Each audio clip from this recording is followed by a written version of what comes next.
আজকে সেদিকে একটা মিম দেখলাম, খুব সুন্দর। রামকে নিয়ে বলা হচ্ছে না, সেটা দিয়েছে যে রাম এরম করে হাত ছাড়িয়ে নিয়ে যাচ্ছে আর মোদি ওকে টেনে ধরছে, আর রাম বলছে যে ছাড়, একবার তো নিজের ইয়েতে নিজের নামে ইলেকশন করে দেখা, বারবার আমাকে নিয়ে টেনে টেনে করছিস।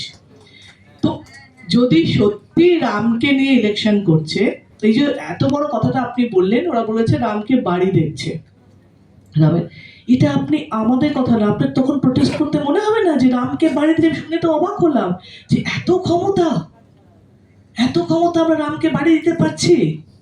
মানে রাম বোধহয় বিপিএল, তাই না? আমরা বিপিএল এর কার্ডে যেমন বাড়ি দিচ্ছি, রামকেও আমরা বিপিএল এর কার্ডে বাড়ি দিচ্ছি। এবার রামের ছেলে যদি লবকুশকে একটা করে দেওয়া যায় তাহলে একটা পূরণ হবে।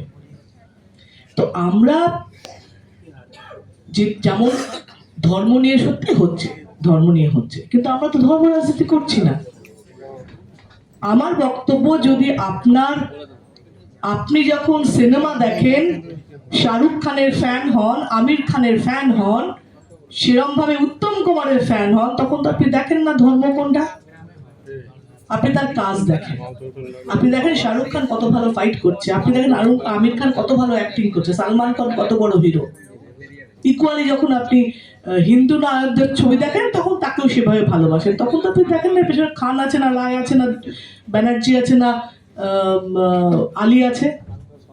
তার মানে আমার ধর্ম নিয়ে কিন্তু থেকে কর্ম নিয়ে আমরা তো জানছি বিজেপি ধর্মের রাজনীতি করছে, এটা আমরা দেখতে পাচ্ছি, প্রমাণ পাচ্ছি। আমাদের লড়াইটা কঠিন, সেটাও মানছি, কিন্তু যত কঠিন হবে তত আপনারা যদি সেই কঠিন লড়াইকে উপেক্ষা করে সেটা জিততে পারেন, তবেই তো জিত। আমাদের জিততে হবে, এটা তো একদম নির্দিষ্ট।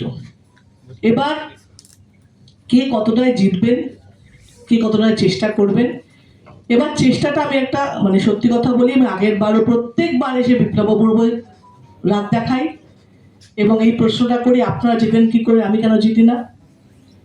দেবাশিসকে অনেকবার বলেছি, কি বলেছি বলবো?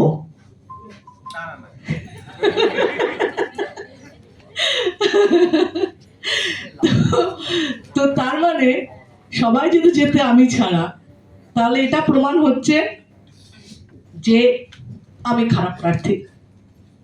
যদি সেটা হয় তাহলে বাকি বীরভূমে জিতছে কি করে, তাহলে সেটাও প্রমাণ দিচ্ছি যে আমি খারাপ প্রার্থী নই। আর যদি ভালো হই তাহলে বাকি সব জায়গায় জিতছি, আপনারা তাহলে ইউজ করতে পারছেন না, তার মানে আপনারা ব্যবহার না করে আপনি হারছেন।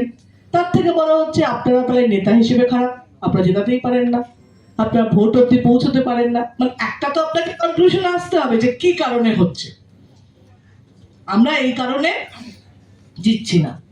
তা যখন হারছি, কি কি কারণে হারতে পারে, আর এই পয়েন্টগুলো আসছে হচ্ছে, আমি আপনাকে বলছি না, সারা বীরভূমে বহু জায়গা আছে যেখানে আমার দেওয়া টাকায় জিনিস হয়েছে, আমার নাম নেই। আমার লোকগুলো কি করছে সেখানে, কেন গিয়ে বলছে না নাম নাই কেন?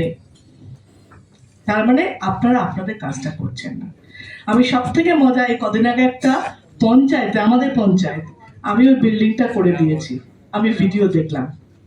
ওরা যখন মিটিং করছে, আমার একটা পোস্ট মানে নামটা একটা প্ল্যাকার্ড করেছে, প্ল্যাকার্ডটা উল্টো করে রাখছে, যেই কেউ যাচ্ছে তখন ওরা সোজা করছে, সেখানে পুরনো এমপির নামে মানে মার্বেলের লাগানো আছে।